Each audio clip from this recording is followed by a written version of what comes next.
Impact Family, impacting the world through healthy family.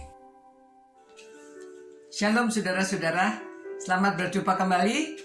Kita akan merenungkan firman Tuhan dan kita akan mengingat penderitaan Tuhan Yesus selama beberapa hari ini. Nah, kemudian saudara, dari Lukas 22, 47 sampai 53, ini peristiwa pada waktu Tuhan Yesus ditangkap. Ya. Waktu Yesus masih berbicara, datanglah serombongan orang, sedang murid-muridnya yang bernama Yudas, seorang dari ke-12 muridnya itu, berjalan di depan mereka. Yudas mendekati Yesus untuk mencium dia. Maka kata Yesus kepadanya, "Hai Yudas, engkau menyerahkan anak manusia dengan ciuman." Ketika mereka yang bersama-sama dengan Yesus melihat apa yang akan terjadi, berkatalah mereka, "Tuhan, mestikah kami menyerang mereka dengan pedang?" Dan seorang dari mereka menyerang hamba imam besar sehingga putus telinga kanannya. Tetapi Yesus berkata, "Sudahlah itu." Lalu ia menjamah telinga orang itu dan menyembuhkannya.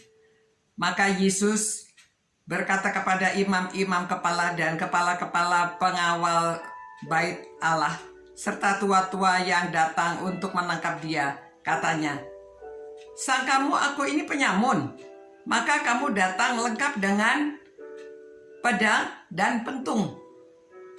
Padahal tiap-tiap hari aku ada di tengah-tengah kamu di dalam bait Allah, dan kamu tidak menangkap aku. Tetapi inilah saat kamu, dan inilah kuasa kegelapan itu."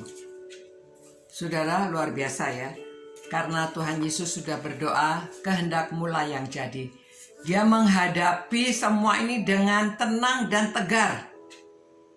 Saudara, itu sebabnya pada waktu kita menghadapi kesulitan, pada waktu banyak hal yang sulit kita putuskan, kalau kita sudah mengatakan kehendakmulah yang jadi, maka kita dapat menghadapi kesulitan, kesusahan dengan tegar dan tenang.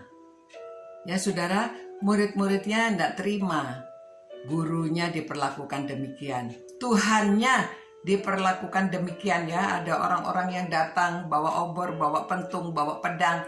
Itu sebabnya mereka melihat itu, mereka langsung mengatakan mestinya apa seharusnya kita lawan mereka dengan pedang. Bahkan salah satu muridnya memotong telinga dari laskar-laskar itu ya. Dan Tuhan Yesus malah sudahlah ya, coba sudahlah, nggak usah ngelawan. Ya, karena dia sudah rela menjalani ini. Kalau tidak demikian, saudara, kalau dia tidak pasrah mau melakukan ini, saudara, itu sebabnya jangan meremehkan peristiwa yang kita peringati, walaupun ini sudah 2000 tahun yang lalu. Untung bahwa ada orang-orang yang menulis firman Tuhan ini sehingga kita tahu bagaimana peristiwa penderitaan Tuhan Yesus itu.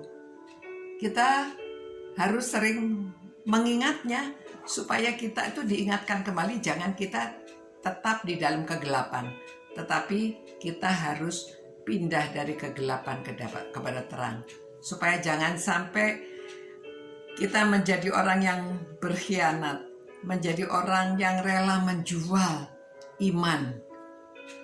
Hati-hati saudara ya. Tuhan Yesus sudah mengalami itu, salah seorang muridnya yang berkhianat dengan menunjukkan tempat ini karena dia sudah tahu di mana biasa Tuhan Yesus berkumpul.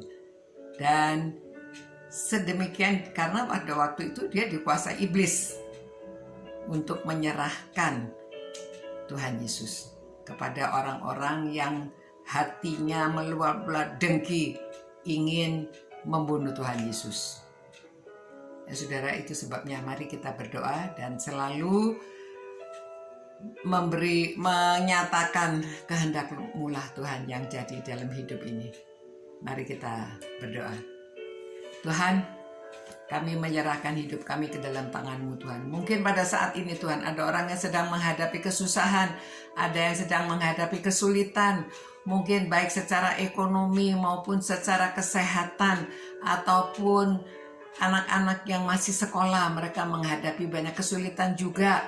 Tuhan, sertailah para orang tua dan anak-anak muda, anak-anak kecil sekalipun Tuhan, supaya mereka dapat mengatakan, Tuhan, kami memohon Tuhan menyertai kami memohon kehendak Tuhan yang jadi, supaya semuanya sesuai dengan kehendak Tuhan. Terima kasih ya Tuhan, atas penguatan Tuhan melalui firman-Mu, kami dapat dikuatkan hidup ini, supaya kami pasrah, menyerahkan hidup kami dengan tuntunan Tuhan, karena kehendak-Mu itulah yang terbaik. Terima kasih Tuhan, supaya kami dapat meneladani Tuhan Yesus menghadapi keadaan ini dengan tegar, dengan berani, dan menjalani semuanya dengan hati yang rela, tulus. Demi nama Yesus Kristus kami berdoa dan mengucap syukur, dan mohon kiranya Tuhan memberkati semua orang yang merenungkan firman-Mu malam hari ini. Amin. Selamat malam saudara-saudara. Kita hadapi hari-hari ini dengan penuh pengucapan syukur, supaya kita hidupnya lebih kuat dan selalu mengatakan kehendak Tuhan yang jadi dalam hidup kita. Karena semua itu akan menjadi lebih baik. Kita bersyukur dan jangan sampai kita mengkhianati iman kita. Selamat malam. Selamat beristirahat, sampai berjumpa pula. Ciao. Impact Family, impacting the world through healthy family.